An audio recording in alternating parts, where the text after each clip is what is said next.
Welcome you all in Bishop Academy online classes. Student, in previous video, I already explained about partition and lactation.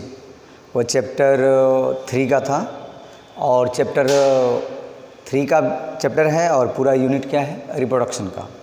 उसमें कुछ student ऐसा भी question किए थे कि what is the meaning of twins. Twins क्या होते हैं? ट्विंस का मतलब ही होता है जुड़वा। उसमें दो तरह के भी होते हैं। इसको थोड़ी सी चीज़ें में एक्सप्लेन कर देते हैं, क्योंकि स्टूडेंट का क्वेश्चन है इसलिए इसको एक्सप्लेन कर देते हैं। इस चैप्टर को पढ़ाने से पहले ट्विंस का मतलब होता है कि एक होता है मोनोजाइगोटिक और एक होता है डाइजाइगोटिक। मीन्स एक आइडेंटिकल ट्विंस होते हैं और एक को कहते हैं फ्रेटर्नल ट्विंस और एक और होता है क्या, कंजॉइंट ट्विंस। तो थोड़ा सा उस पर एक्सप्लेन कर देते हैं। जो ये आइडेंटिकल ट्विंस जो होते हैं वो ऑलरेडी एक जब एक फर्टिलाइज होता है, हम प्रीवियस चैप्टर में पढ़े हैं कि एक सिंगल एक फर्टिलाइज होता है और उस फर्टिलाइजेशन के बाद से उसमें डिवीजन स्टार्ट होता है। तो जब डिवीजन स्टार्ट होता है तो उसी समय वह दो पार्ट में क्या हो गया, डिवाइड हो गया, वह जाइगोट। और दोनों जाइगोट डिवाइड होकर के और एक साथ जाकर के इम्प्लांट किया, लेकिन प्लेसेंटा सिर्फ एक बनती है, तो उससे दो एम्ब्रियो का डेवलपमेंट होता है। उसे कहते हैं क्या, मोनोजाइगोटिक ट्विन। मोनोजाइगोटिक है, मीन जाइगोट एक है और उसका डिवीजन हुआ है। डाइजाइगोटिक का मतलब होता है कि कभी कभी फीमेल्स में एक ही साथ 2 ओवम का फॉर्मेशन हो जाता है। तो जब 2 ओवम का फॉर्मेशन हो गया और 2 ओवम भी क्या हो गए, फर्टिलाइज हो गए, तो उससे 2 एम्ब्रियो का फॉर्मेशन होता है। प्लेसेंटा एक ही रहती है, उसे कहते हैं क्या, हम क्या उसे कहेंगे क्या, फ्रेटर्नल ट्विंस। उसे जो चाइल्ड जो डेवलप होंगे दो, वो दोनों जो है एक दूसरे से डिफरेंट होंगे। और एक होता है कंजॉइंट ट्विंस। कंजॉइंट ट्विंस का मतलब होता है कि जिस समय मोनोजाइगोटिक टाइप का ही है वो, लेकिन जब डिवीजन होता है तो पूरी तरह से वह डिवाइड नहीं हो पाता है और इससे वह बॉडी के किसी न किसी पार्ट से वह ट्विंस क्या रहते हैं, ज्वाइंट रहते हैं। तो इसे कहते हैं क्या, हम कंजॉइंट ट्विंस। ये तो वह प्रीवियस वीडियो के कुछ क्वेश्चंस जो स्टूडेंट के थ्रू आए थे, तो यह पॉसिबल नहीं था कि इतनी चीज़ों को हम ऑलरेडी कमेंट में लिख सकें, ठीक है, तो इसलिए इसको एक्सप्लेन कर दिए।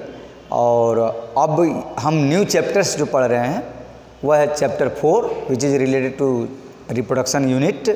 Chapter 4 reproductive health. Reproductive health और इसका जो टॉपिक है वह है क्या, reproductive health problems and strategy.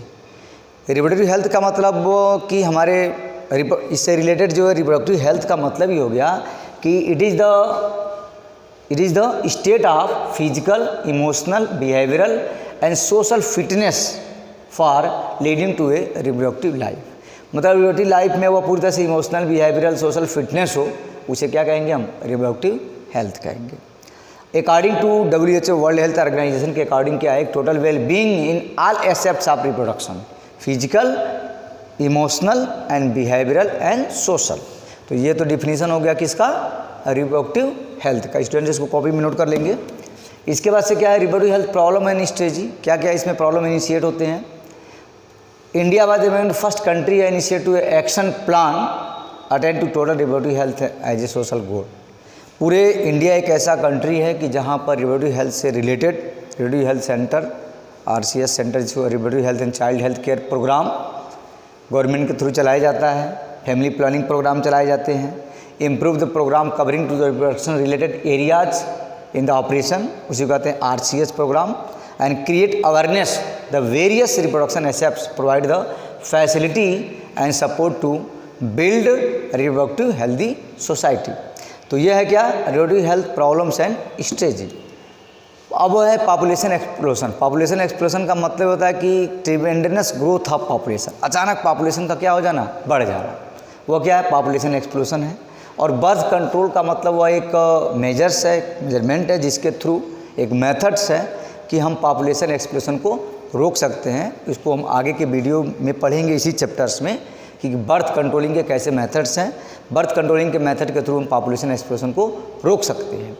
दिया कि Indian population 350 millions and independence across the 1 billions on May, ये मई 2000 का यह है, ठीक है, data.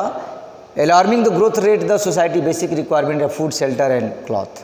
The reason for the high population explosion are decline the death rate. क्या रीज़न है कि पॉपुलेशन ग्रोथ इतना तेज़ी से बढ़ रहा है। डेथ रेट क्या हो रहे हैं, कम हो रहा है due to the medical facility. Longer life span बढ़ रहा है।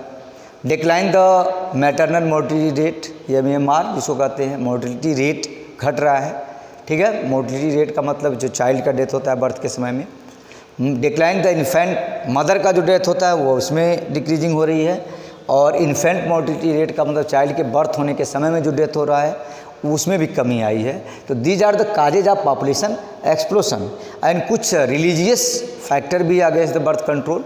कुछ ऐसे रिलीजन्स है जिसमें बर्थ कंट्रोलिंग मेथड को उनके रिलीजन्स में उसको सही नहीं माना जाता है, इसकी वजह से भी पॉपुलेशन एक्सप्लोशन होता है। And lack of the relative health knowledge, जो सबसे बड़ा है वो है क्या, लैक ऑफ नॉलेज। ठीक है, इसके लिए गवर्नमेंट कई तरह के इम्प्लीमेंट्स अप्लाई कर रही है। वेरियस एक्शन प्लान गवर्नमेंट के थ्रू लाया जा रहा है, जिससे इसमें है कई तरह के, जैसे reproduction related problems, pregnancy, delivery, abortion, contraceptions, menstrual cycles problems, infertility, ये सभी आ जाते हैं रिप्रोडक्टिव हेल्थ में। स्टेटरी बैन जैसे एम्नियोसेंटेसिस फर्स्ट चैप्टर में पढ़ा चुके हैं, उसको लीगली चेक किया जाता है फीमेल फोर्टिसाइड का। Research on the reproduction related area supported by the government and non government agency, NGO के थ्रू भी लोगों को एजुकेट किया जाता है कि कैसे हम जो है पॉपुलेशन को कंट्रोल कर सकते हैं। Improve the reproductive healthy society, increase the medically assisted deliveries, ठीक है, better postnatal care, decrease the maternal and infant mortality rate, small family, इसके बारे में लोगों को जागरूक किया जाता है। इससे हम, यह टोटली रिलेटेड है किससे, रिप्रोडक्टिव हेल्थ से।